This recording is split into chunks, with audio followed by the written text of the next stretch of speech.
Hi, this is Jennifer Frye, and if you want to learn the 6- and 7-figure science to success, significantly increase your revenue, and learn how to successfully build professional relationships, you should be listening to the Sell Without Selling podcast with my good friend, Stacey O'Byrne.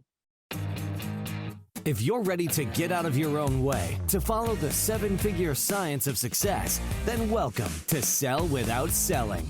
Tune in with renowned international speaker Stacey O'Byrne as she shows you how mastering relationships, achieving the proper mindset, and attaining the necessary motivation will catapult you away from failure and onto your journey to greatness. And now, here is your host, Stacey O'Byrne. Hey, welcome back to another episode of Sell Without Selling. I'm your host, Stacey O'Byrne, and I believe that learning the art and the science of how to sell without selling is the only way to achieve high 6- and 7-figure success. Today I am speaking with a really good friend of mine, Jennifer Frye. Jennifer is the CEO of Appreciated Asset Business Solutions. Now, I want you to really hear what this woman does, because some of you, it's going to make you cringe, and I'm going to tell you she's going to be your best friend. Their Sales Accelerator program offers a done-for-you, you heard me say that, a done-for-you cold calling service for their clients. Appreciated Assets team will reach out to your ideal prospects consultatively, educate them about your solution, and set you up with new business appointments. With decades of experience, they are able to keep you client-facing, grow your business, and provide you all of the benefits of a cold calling campaign without any of the time or any of the energy, and for a lot of you, any of the pain. Jennifer has spent her entire career in business development prior to establishing Appreciated Asset in 2019. She personally brings over 20 years of experience in solution sales to her clients and creates customized campaigns to create and build out a sales pipeline. A native of Boston, Massachusetts, I love that accent. I spent a lot of time in Andover myself. She moved to Charleston, South Carolina in 2007 after spending several years in Manhattan. She is a graduate of AB, Freeman School of Business at Tulane University. In her free time, Jennifer enjoys running, yoga, reading, being out on the water, and traveling with her 8-year-old son, Max. I believe that learning the art and the science of how to sell without selling is the only way to achieve high 6- and 7-figure success. I am so excited for you to hear my conversation today with Jennifer. And really quick, if you're a business owner, entrepreneur, or sales professional, and you haven't hit the level of success that you've wanted or needed, or if you're stuck and needing a pivot in your business and your success, or you just want more, and you understand the importance of having a coach to help identify the blind spots, increase accountability, and help with success strategies to take you, your business, your income, and your success to the next level. If this sounds like something for you, then head over to pivotpointadvantage.com/I-want-success. That's pivotpointadvantage.com/I-want-success. There's a quick application there that will lead to a phone call with us to see if we're a great fit for each other. Okay, let's do this. Jennifer, welcome to the show. Thanks so much for joining us. Hi, thank you. So, I am so excited to get into this cold calling venture with you. And before we do, I really want our listeners to get to know you. I've had the pleasure of getting to know you over the past handful of months. And, the more I talk with you, the more I absolutely adore you. And I got to ask you, what got you into this venture of being an entrepreneur? Not just Appreciated Asset, just being a business owner, an entrepreneur, because we all know it's so easy, right? Right. Being in business development for as long as I was, I think I was always looking and creating and finding better ways to do things, and really finally came to a point that I probably make the world's worst employee, just simply because I'm always looking to reinvent the wheel and improve processes and work smarter, not harder. So I think, and I always wanted to be my own boss. I think working in sales, you have that entrepreneurial spirit always. Yeah, yeah, absolutely. You know, the beautiful thing I learned a long time ago about sales, a lot of our listeners don't know this about me. When I got out of the military, I started out as a buyer. And I remember salespeople coming in all the time. And, you know, as my career grew very quickly, I became a buyer, senior buyer, then a purchasing manager, then a director of procurement, all of this within like a year and a half, 2 years. It happened really quick. And I remember watching all these salespeople drive up in BMWs and Mercedes. And, you know, I'm in my mid-20s, just out of the military. And I definitely don't drive a car like that. And I realized all the money's on that side, right? My dad was a salesperson back in the 70s making six figures. And I knew all the money was on that side. And I hopped over. And when I lovingly, jokingly say I hopped over to the dark side, right? And when I hopped over to the dark side, I realized that so many salespeople tell people what they think they want to hear, not what they need to hear. And that's how my success in sales started. I realized I didn't need someone to tell me my worth because I could create my worth. As a matter of fact, you know, I went from a six-figure salary down to minimum wage as a salary because of the commission. Right. And then I realized within a year, I was making more than I had ever made. And that is probably one of the most enlightening moments for me. Was I realized I'm just a glorified business owner that has a minimum wage paycheck as a safety net, which it never was. So you realize that nobody was going to tell you your worth. Nobody was going to tell you what you could or couldn't do, so to speak. And you realize that you were already the business owner mentality. So then what? So I launched my business in September of 2019 after, again, many, many years in business development for a lot of different types of solutions, marketing solutions, HR solutions, mostly marketing and HR. But I had all of these really great relationships and I wanted to figure out how to leverage. And for me, and I think it's for you too, there's such a taboo about sales and what a salesperson looks like, what a salesperson acts like. And like you mentioned, someone who's trying to just tell someone what they think they want to hear. Mm-hmm. And I just felt like there was a better approach. So when I initially launched my business, I was working as a referral broker, essentially. I knew people who were the best at what they did, and I knew a lot of business owners who needed great resources. And I started matching those up. And I grew that organically and successfully for about 2.5 years. Wow. And in that time, I knew there was another way to monetize this. But the idea of being a salesperson for 15 different businesses did not align for me. It did not sit with me. But over and over, I kept having clients and partners asking me to do sales for them and essentially getting job offers constantly. Wow. So I didn't want to go back to work for anyone. I didn't want to pretend I worked for someone fractionally. Mm-hmm. And again, it just didn't align with me. So we launched our Sales Accelerator program because I had to keep listening to what my clients, my partners, and people who knew my strengths were asking for. Yeah. And they were asking for me to open doors for them. I was hearing things like, man, if I did for my business what you do for yours, my business would double next year.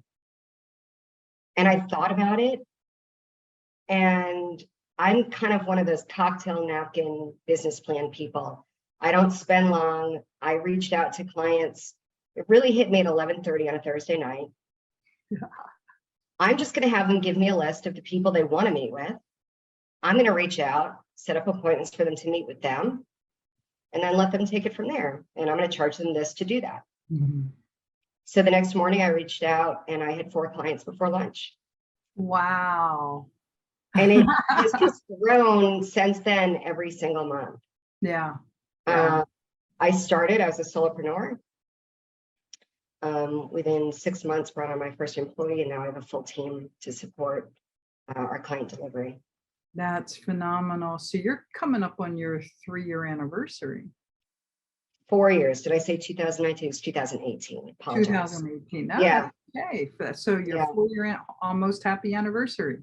Thank you. Next month. So let's talk about it. How easy was it? Because like I said, building a business is just so easy. Everybody thinks like it's like the field of dreams, build it and they will come, right? Yeah. What I'm really good at is letting everyone know what I do. Mm-hmm. And doing that with a lot of repetition and being really consistent. So once I had done that for a certain amount of time, and I still saw that there was definitely room for improvement and growth, and the revenue was not where I wanted it to be, I started really listening rather than telling people what I do, listening to what they needed. Mm-hmm. Mm-hmm. And once I did that and really heard what they were telling me they needed from me, I was able to come up with a solution that they needed, that they wanted, and that they were happy to pay for. Yeah. Because everybody loves cold calling. Right. It's so funny though, because it started with people that knew me and knew how I did this and knew what I built by cold calling. And It was an absolute no-brainer for them, because they're like, absolutely, if you'll do that for me, and it's a fraction of what hiring a salesperson is going to be, Mm-hmm. who may or may not do anything, Mm-hmm. Yeah. 100%, let's do it. So back in 2018, when you started Appreciated Assets, how did you define success then? Because the one thing I have found with successful business people is their definition of success evolves as they do. So how did you define it then versus how do you define it now? The easiest answer for that is originally I defined it by revenue, and now I define it by profit. Okay.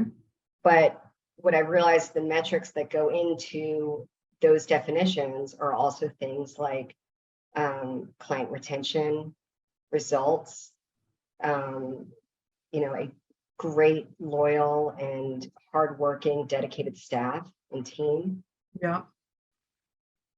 So for me now, it's evolving into creating a legacy for my son, because I want him to be proud of mom and to see what I was able to do to provide a really great life for him and for me. Yep. Yep. I love that. That's a hell of a why. It really is. So when you started the business, did you know anything about building a business or business? I mean, you were obviously in business development. However, business development for a large company and physically developing a business are two totally different things, right? So how did you grow your business? I mean, I know how I met you. I met you through networking, right? Mm-hmm. So how did you grow your business, and how was it navigating the unknown waters of being an entrepreneur, a business owner? I started as a solopreneur and created a really nice following for myself with, clients that we've done great work for. Mm-hmm. And then as the business grew and my needs grew, I brought in experts where and when needed. So I started with hiring a business coach, which I had never, ever done before. It was a little bit of swallowing my pride to learn from someone else, something that I am an expert in. Mm-hmm. But I really worked with a strategy coach on things that I didn't realize I needed to know. Nice. And I brought in, HR help to make sure that as I grew my team, I was doing that properly. Legal help to make sure all of my contracts, and my agreements were, very clear Mm-hmm. and compliant. Mm-hmm. Bookkeeper, that's been a really fun game changer for me. But really bringing in great partners that do things way better than I know how to do them. Bringing my business to the point where I need those services, bringing those partners on board, and then again, being able to free up more time in my calendar to focus on what I'm great at, which is leading a team and getting great results for our clients. That's phenomenal. I absolutely love that. So many people miss that part of really realizing that they don't know what they don't know. And, they venture into being a solopreneur as a solopreneur, and then they get bombarded with all these blind spots and things become harder than they need to be, should be, or could be, right? And it's about knowing this is my wheelhouse. This is what I'm good at. And staying within alignment of our expertise, staying true to our core, our mission, and then kicking in with a philosophy I have always lived by, and that's do what I do best and hire the rest to do the best. Or hire the best to do the rest, because reality is, if I bill out at $100 an hour, $500 an hour, $1,000 an hour, $5,000 an hour, no matter what your hourly rate is, if you're sitting there doing something you're not an expertise in, it's going to take you 2, 3, 4, 5 times longer. And you're probably going to do it wrong. And it's probably going to cost you money. It's probably going to cost you heartburn. And then you're not out there focusing on your expertise. So I really want to get to the part of the show. I really want our guests to really hear your magic, really see who you are. It's funny because I was telling a friend of mine, I'm so excited about our interview today. I'm interviewing a friend of mine that I met through networking that specializes in cold calling for other businesses. And you would have thought she would have gotten whiplash or broke her neck with as quick as she whipped around, because she said, there are people out there that actually do that as a business. And I said, yeah, and she's pretty damn good at it. And she goes, well, side note, she asked for your info. Two, it was kind of one of those things where this is unbelievable. I way back in the day, as Pivot Point was evolving, I taught sales, leadership, communication, and networking, because everyone wanted to know how I built a 2 7-figure business as 100% from networking and word of mouth marketing. And to me, it was just easy. This is before I had made the decision to teach and train NLP. And I had a really good friend of mine out in the training circuit and speaker circuit. He was a phone dialer. He was a cold caller. He did anywhere from 150 to 250 cold calls a day, and I always called him my phone banging friend, right? And he said it was addicting. And I at that time had asked him if that was ever something he wanted to get into, like a done for you service. And he goes, oh, hell no, I will never do it for multiple businesses. And he goes, it's a grind. And, it's funny because it's the one thing that holds people back. People act like your phone has teeth or it weighs 1,000 pounds. So let's dive into it.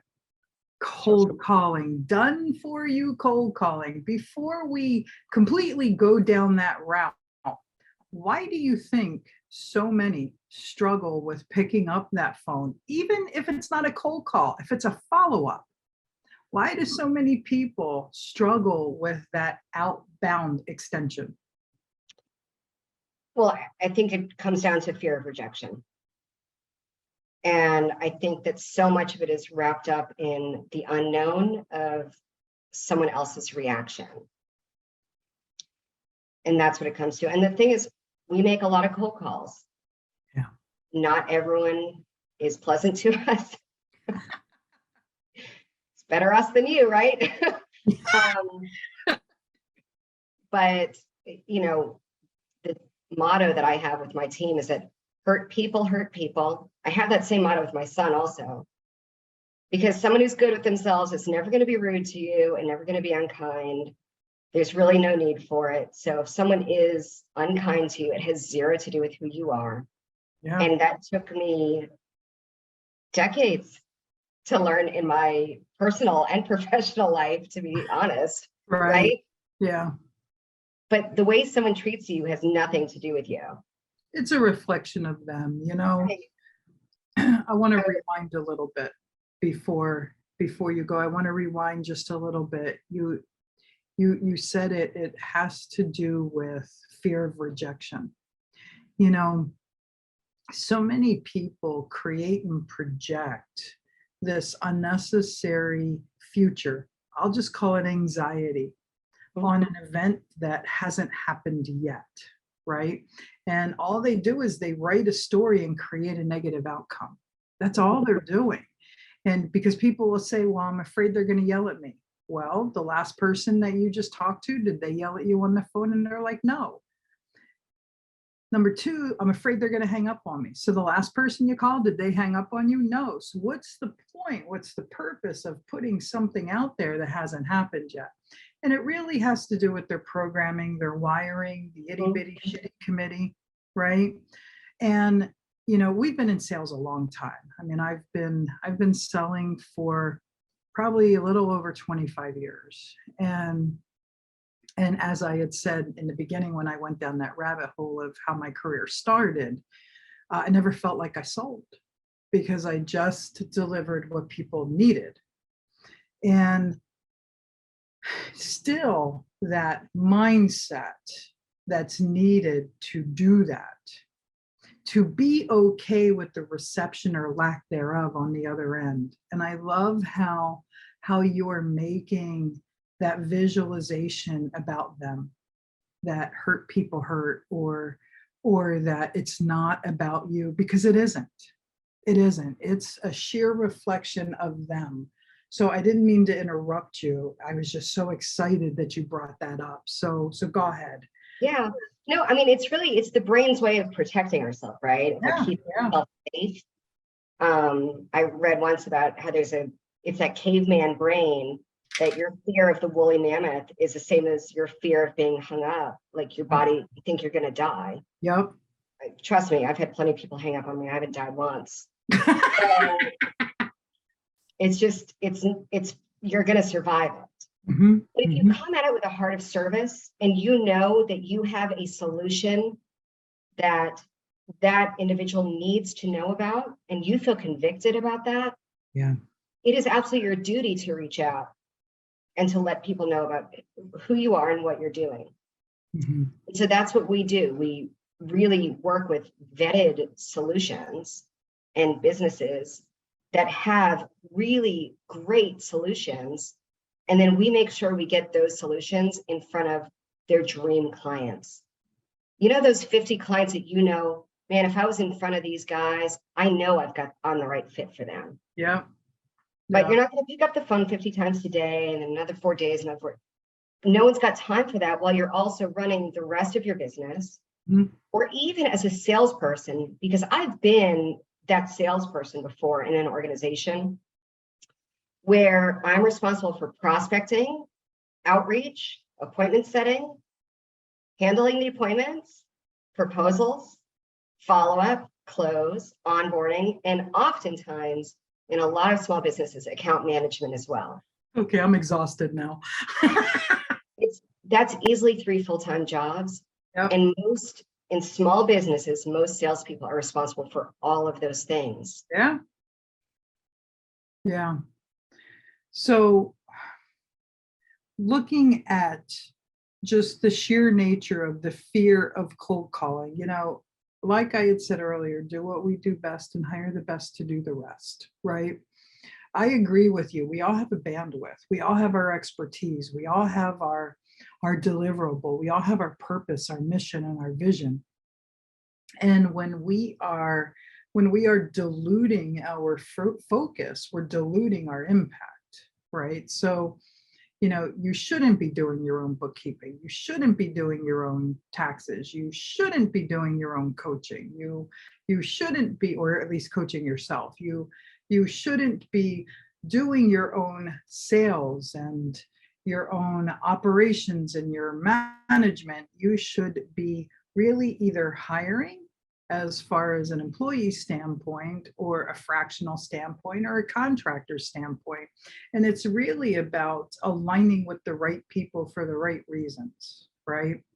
Now, you have this huge empowered team of phone bangers now.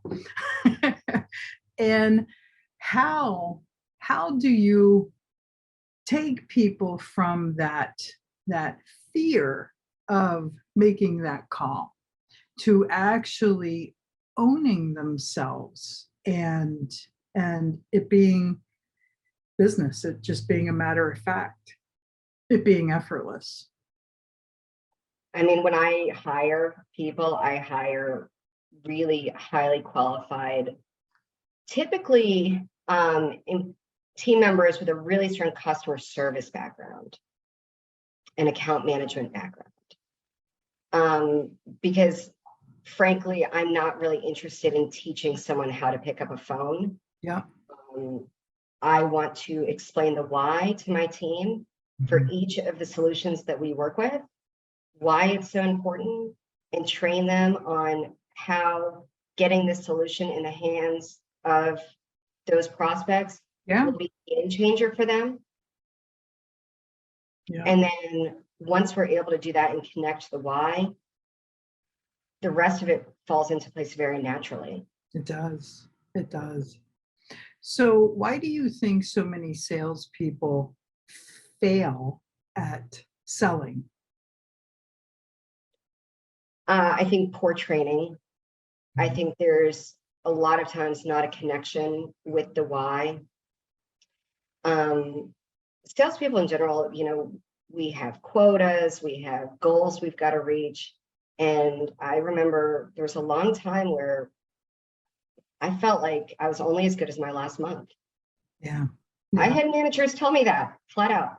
Mm-hmm. I was only as good as my last month. Yeah. A really scarcity rewind. Having that mindset puts you in scarcity. It does. It does. Absolutely. And working from that position of scarcity makes you hungry and desperate with your prospects, and they can smell that a mile away. And then it's really not about finding, the right solution and good fits for your prospects. Mm-hmm. It's about you need it so that you can keep your job this month. Mm-hmm. Mm-hmm. Yeah. And I think it's also a lot of times about management and leadership in businesses that are so far out from the day-to-day sales process that it's just like kind of a get it done mentality. Mm-hmm. You don't really care how. It's just looking at the bottom line. Certainly that was my experience. Plenty of places that I worked, not everywhere, not everywhere, but plenty of places. And so, I'm really able to take not just building a team with the values that we do want, but the things that we absolutely do not want as part of our culture. Yeah. It's stepping back and looking at it from a business perspective. You brought up a lot of sales metrics, a lot of business metrics. We call them KPIs. Salespeople need to know their numbers. And when I say that, I'm not applying that sales is a numbers game, because our listeners know that I believe sales is not a numbers game. Sales is a science. And once you master the science, sales becomes effortless. It becomes simple, because anything that's a science is duplicatable, right? So what happens is, though, if you don't know your numbers and your metrics of business, I have to touch this many people to get this many people interested, to have this many interested people have a conversation with me and then convert those conversations.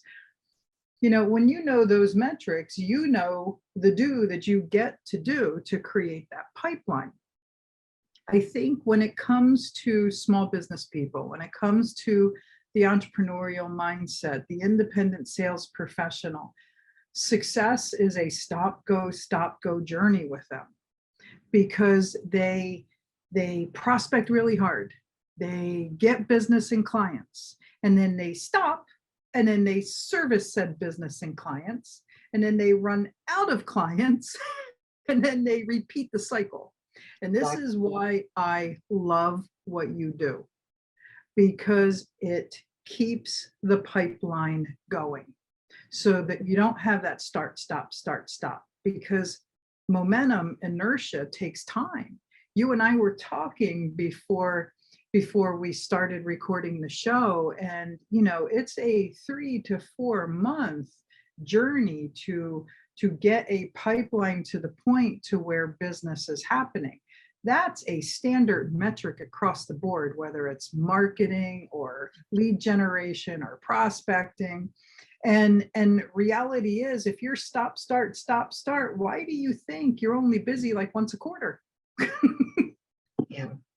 Like I said, keeping all of those plates up in the air spinning, it's virtually impossible. Even if sales is your full-time job, it's so difficult. And I have been in those positions before where I've had a killer month or a killer 2 months, and then that pipeline is just dried up because I've been so busy getting all of those new clients onboarded and up to speed that I haven't had the time to do the outreach and to find new leads and to set new business meetings. Mm-hmm. So, yeah. Yeah. So, you have this team now. Let's talk about the business of business, because I see this and hear this a lot with business owners, and some people like it and some people hate it. For me, building a business is twofold. I love making an impact. I love doing what I do. So as far as the speaking, the coaching, the training, I doubt I'll ever get away from that because it keeps me on the ground level. Now, I say that to say, in order for me to make the level of impact that I want to make, I get to do less of that and allow others to shine in their light and do more of that, which then allows me to run the business of the business. So I kind of have the best of both worlds where, I do manage the business, run the business, and I also have operations people that keep me aligned and everything like that. And that being said, I still like to touch the ground. I still like to be on the front lines. In your business, are you more of a hands-off manager leader or a hands-on manager leader? Both. Cool. Okay. So I stepped out of client delivery this past spring, and my team handles that almost exclusively. When we have someone out or we have some things, I will certainly step in and assist to make sure that our clients get serviced. But for the most part, I am out of client delivery.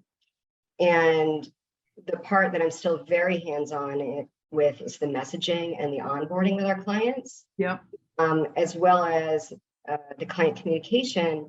Because I've been in business development for so long, I'm able to see opportunities and angles that I want to bring to the table and be part of.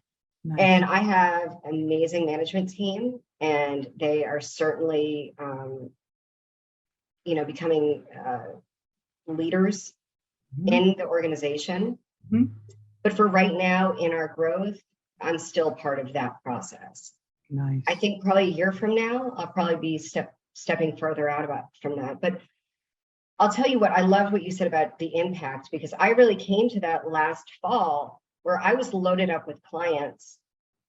You can only make so many calls in a day. Yeah. Yeah. So, after about 12 to 15 clients, I'm maxed out. Wow.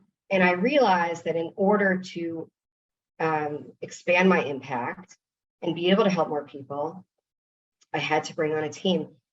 But the cool thing about that is then I can then impact their lives as well. Mm-hmm. And that's been a total game changer for me, to be able to create a culture for our team.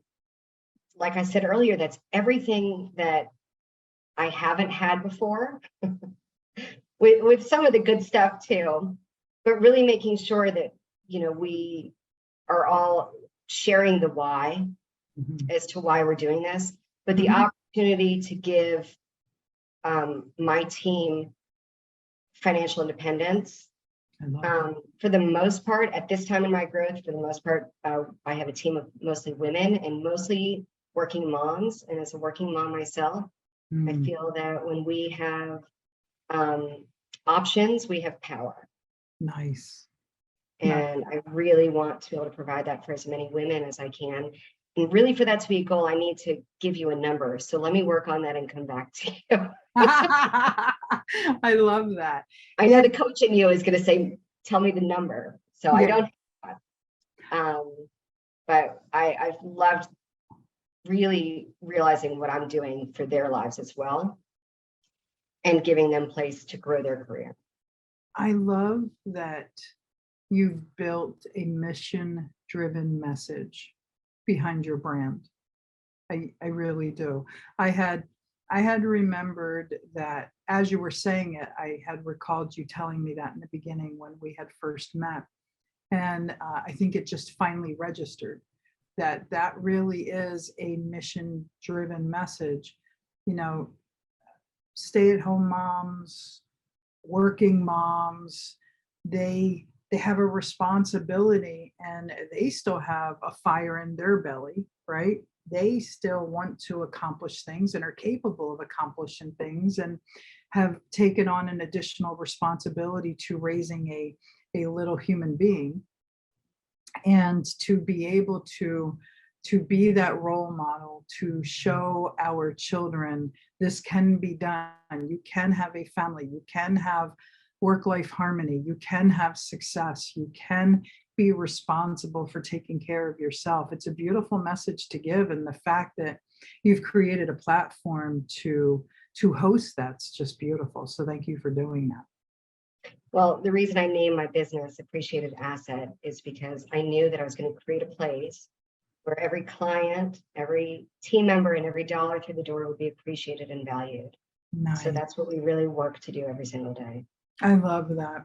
I love that. So, question, because I'm sure it's burning in a lot of our listeners' minds, and that is, I'll lovingly say it can get a little exhausting. Phone banging, making those calls, right? I'm gonna have to change the job title. Phone banging. And I actually used to run a call center, so that's where that terminology came from.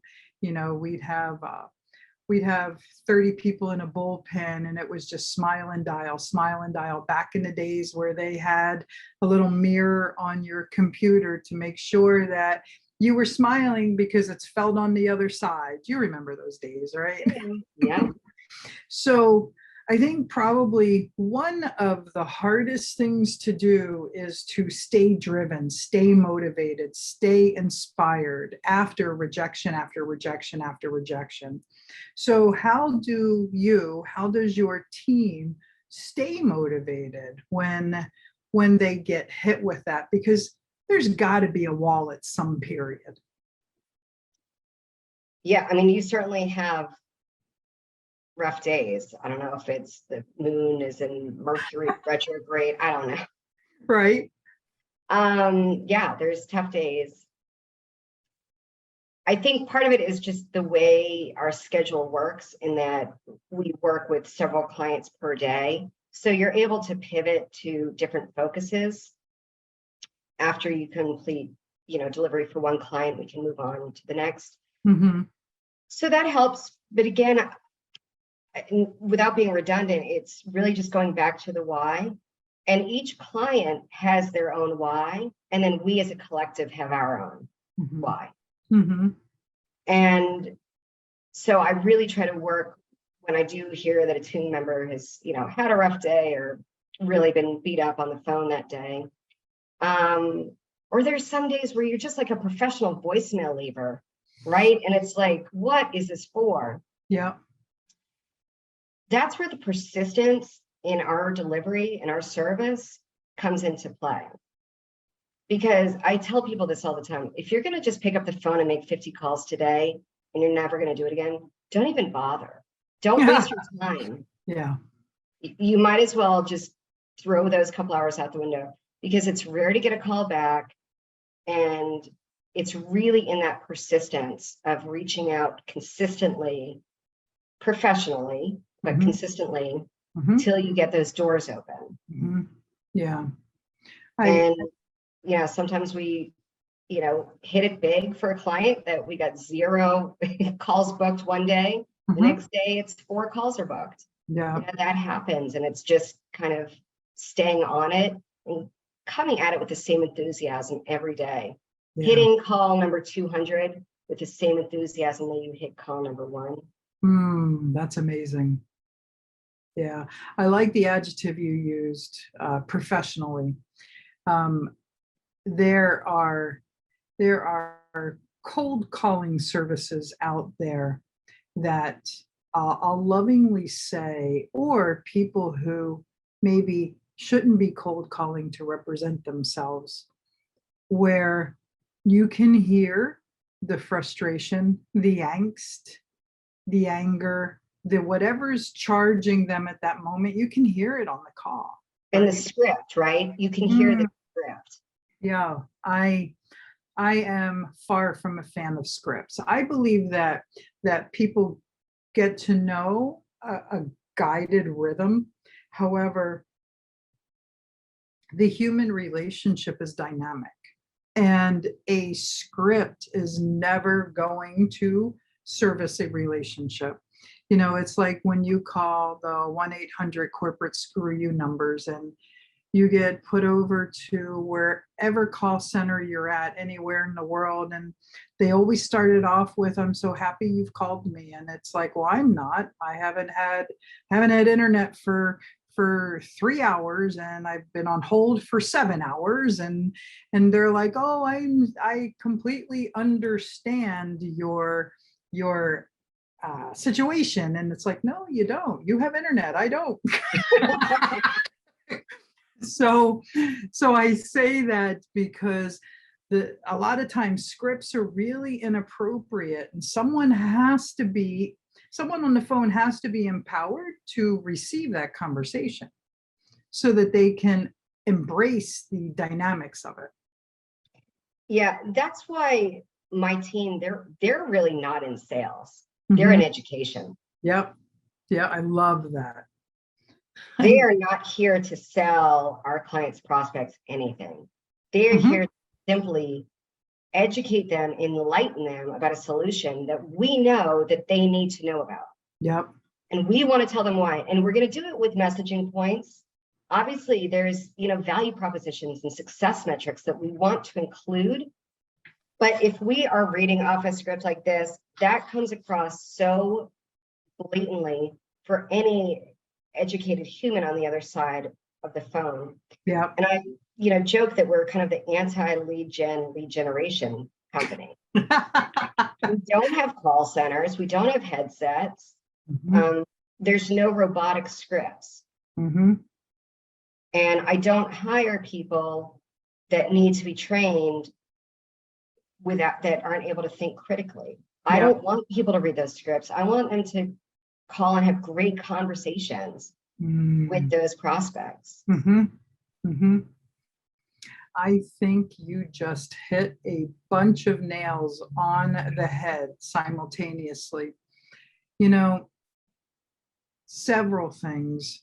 I think business owners, entrepreneurs, independent sales professionals, however you label yourself, wherever your category is, reality is this: if you need to make a sale, you have no business having a conversation with somebody, because that desperation is going to ooze out.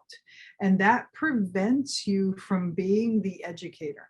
That prevents you from engaging in the relationship to truly understand what the prospective future client's needs are, so that you can even understand if you can satisfy them, serve them, help them, in order to engage with them to be a potential solution. And so many people try all these, I'll say in air quotes, catchy sales techniques.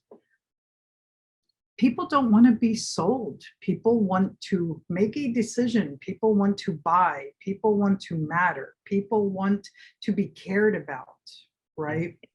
So that's number one. The next nail that you turned around and hit probably simultaneously was the prospective client. You know, our prospective client, there's different terminology out there. You know, a lot of people refer to them as target markets. A lot of people refer to them as avatars or prospective client. There's no right or wrong. However, the way you store them in your body, the way you internalize and visualize who they are, really makes a difference, because that target, nobody wants to be a target, right? And a lot of times our future prospective client, I have a belief, this is strictly just my belief, that people don't window shop anymore. People don't tire kick anymore. They've done all of that on Google.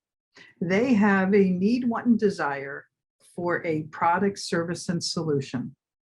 And they're out there seeking it. And it's not a matter of if, it's a matter of who and when. Because so many people attempt to shove a cookie cutter presentation down someone's throat, and they're not looking at the person holistically.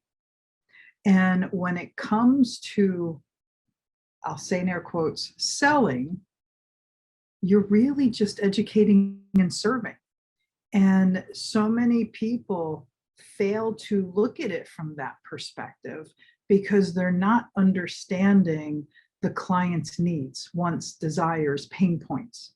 And I learned a long time ago, if you can connect to them from that perspective, and they know that you understand their problem, understand them, their situation, then they know you understand how to solve it.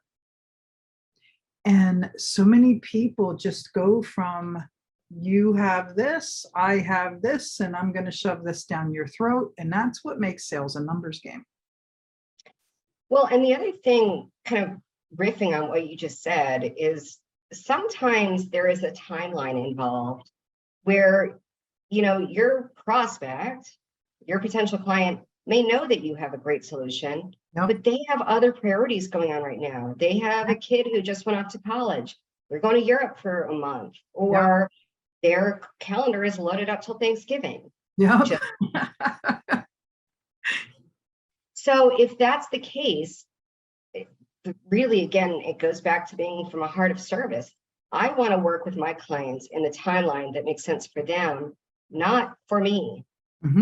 Obviously, I want to work with everyone now, but we can't, and we can't do a good job if we onboard everyone at the exact same time. So really not just finding the right energy match, the right solution, but also finding the right timing for your prospect. Because if you push someone and they start before they're ready, or you convince and close them, then that's where the resentment comes in. Buyer's remorse. Right. Now, I want, there's sometimes where I'll explain why we can assist with the onboarding and it's not as much on their plates as they may think it is, so that when they come back from Europe, their calendar's loaded up. So there are times where I'll say, no, this really would be the right time for you to do this with that timeline. But at the end of the day, I want them to know that we're here when they are ready. And as a business owner and someone who's got goals, and I have my own, growth goals, I really have to swallow that sometimes. But again, it's coming from an abundant mindset and knowing that there is no shortage of people who need this service, and that we are attracting the right customers and the right clients to us at the right time. That's a beautiful perspective, because so many come from the space of, as I said earlier, desperation, for lack of a better terminology. And it's because they need things in their life, their business, and the only way they can fulfill it is to have that prospective future client become a paying client, so that it satisfies their needs. And this is about putting others first. This is about really being a solution. And when we're a solution, we're going to be right today or next year, right? Now, if you're worried about losing that person from today to next year, then check your processes, right? Because sales is a dance. Sales is a relationship. And, sometimes no just means not right now. Sometimes no just means I don't believe you. Sometimes no means I really don't need it. And sometimes no means I'm just not ready, right? We don't know what no is, and we don't have the relationship with them for them to tell us. And we get to earn that communication. And the only way that's going to happen is to exercise communication.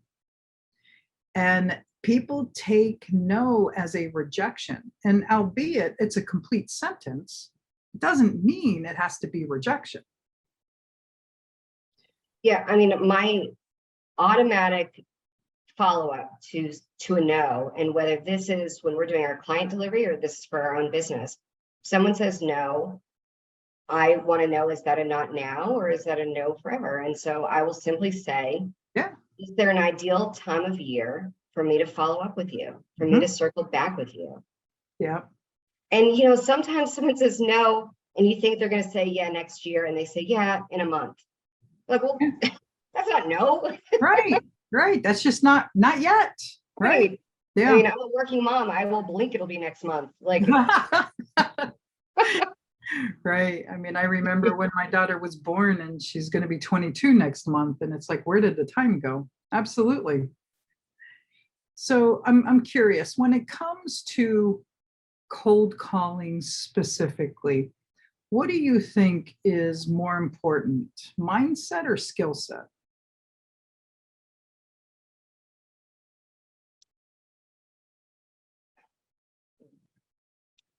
mindset, I think, is more important. Yeah. Because I think having the right mindset can give you the right skill set. So I'm going to elaborate there. Absolutely. So I think if you're coming from a heart of service and you engage someone in a conversation about a solution via cold call, and they come up with what we would call in sales an objection. If you are coming from a heart of service and really wanting to educate that client, then you will develop pretty naturally the skill of engaging in that conversation in an educated and direct way. Because I always train my people, look, if we don't know the answer to a question, we're going to say, we're not sure about that. Let's find that out. We'll get that answer back to you. We're not here to make up information. But to know the product, to know the service well enough to be able to have a bit of a volley, because sometimes it is. Sometimes a prospective client will have some relevant, valid questions about the service. And so for us to, have enough knowledge and background. So that's where the skill set, I think, comes in. Yeah, totally get it. So Jennifer, welcome to the signature question of the show. And that is, what does selling without selling mean to you?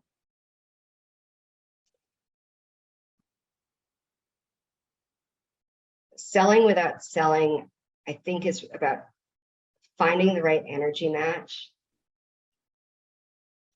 for your solution without the risk of being redundant.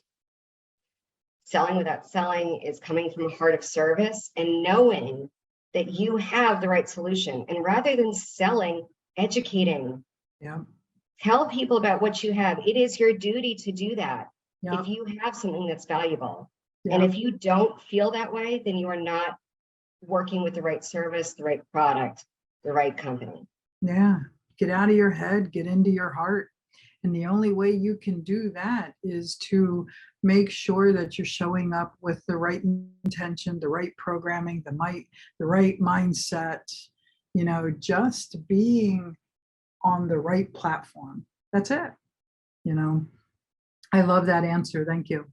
So welcome to the random round. As you know, Jennifer, I believe that success leaves clues, and I love to extract very specific pieces of information for our listeners so that they can turn around and go, you know what, I really like that and I really want to apply it to myself. So I have 2 questions for you. Question number 1 is, what is your favorite word and why? Tenacity. Ooh, I like that. Why is that your favorite word? Well, it would probably tie with resilience, but they're pretty closely related. Hmm.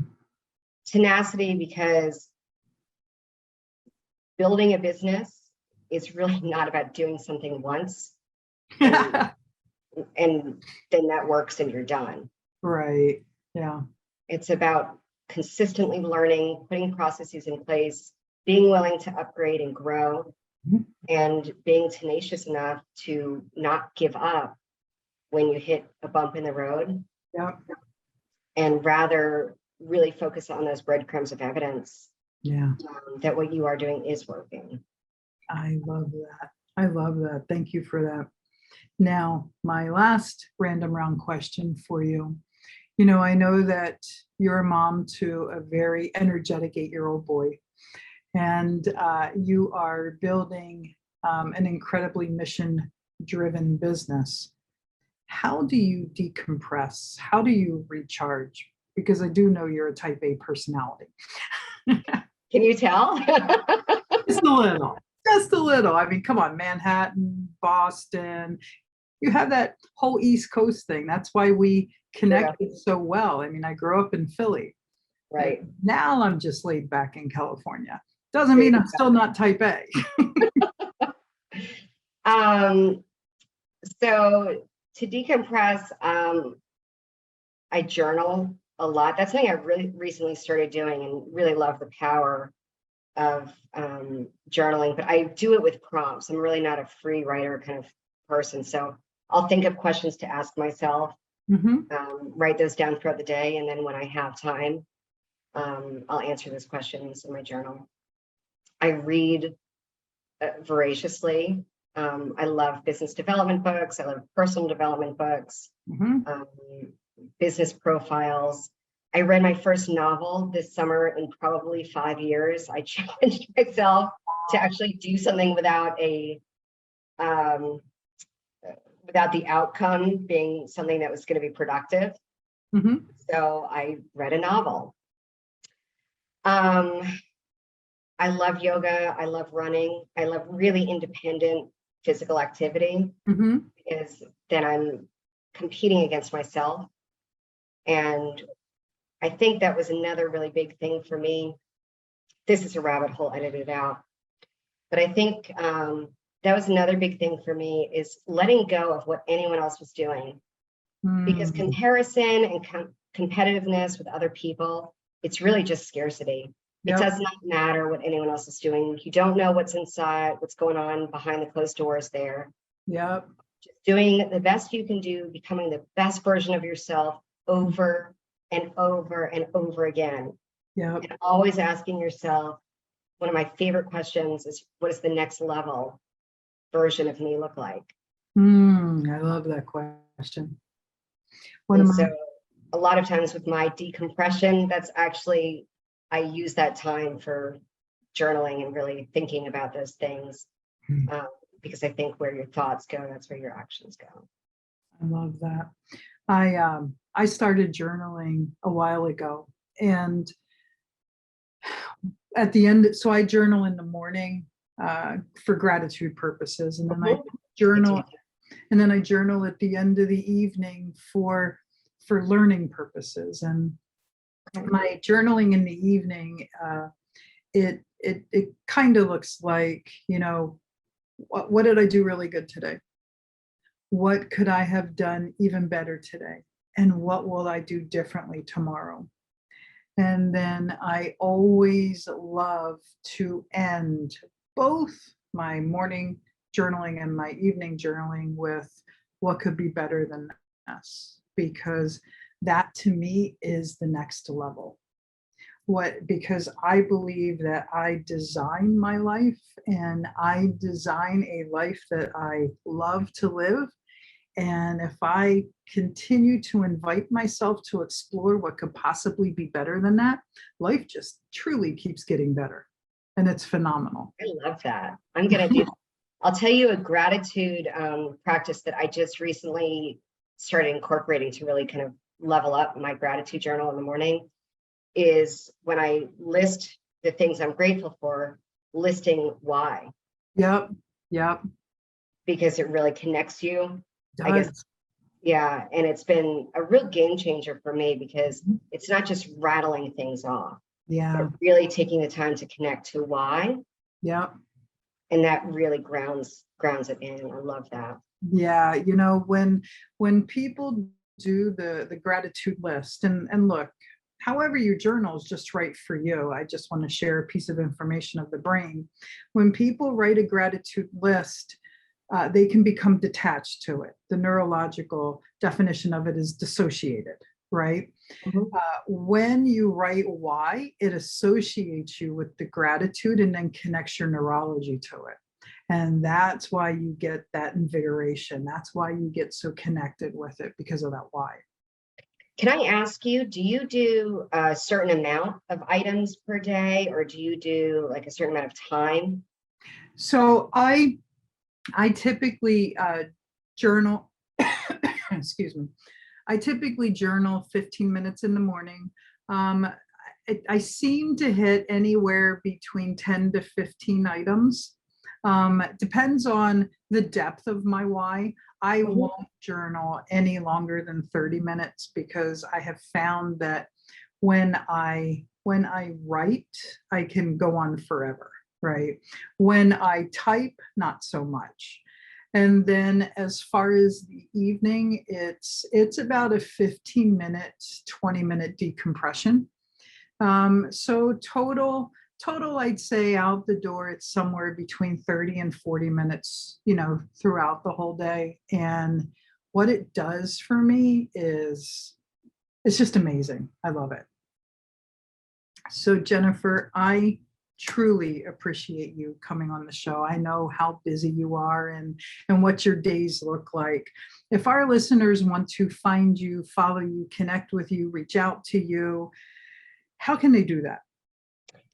We can be found at our website, which is appreciatedasset.com. And there's a contact us section there where you can get a hold of us. You can also find us on Facebook at Appreciated Asset, on Instagram and LinkedIn as well. But we would love to speak with anyone that's out there that feels like this is something they'd love to take off their plate and see how we could serve. I love that. Thank you so much. Hey, your success is important to me, and it's also important to me to make sure that these episodes are valuable to you and for you. I would love for you to do 3 things right now. First, I'd love for you to hop over to Facebook, join our Sell Without Selling community. That's hop over to Facebook, join our Sell Without Selling community. Second, you already have your phone in your hand. You might as well do it. Jump over to Instagram. Follow me at the Stacey O'Byrne. That's jump over to Instagram, follow me at the Stacey O'Byrne. And last and definitely not least, I'd love to chat with you, give feedback on these episodes, and find out any topics that you're interested in that can help make this show more powerful and helpful to you achieving the success that you've always dreamed of, desired, and know you deserve. Head over to pivotpointadvantage.com/talk to Stacey. That's pivotpointadvantage.com/talk to Stacey. Let's get a 15-minute call on the books. And always remember this: choice is a powerful thing, and suffering is always optional. get out of your way so you can get on your way, so you can finally have your way. Thanks so much for listening, and I look forward to talking with you soon. Whether it's mastering your mindset, communication, or success, we have more ways to keep you on your journey to greatness. Be sure to visit us at pivotpointadvantage.com for exclusive online training programs, success-specific courses, and more ways to connect to Stacy directly to help you achieve the financial success you've always desired, dreamed, and deserved. That's all available on pivotpointadvantage.com.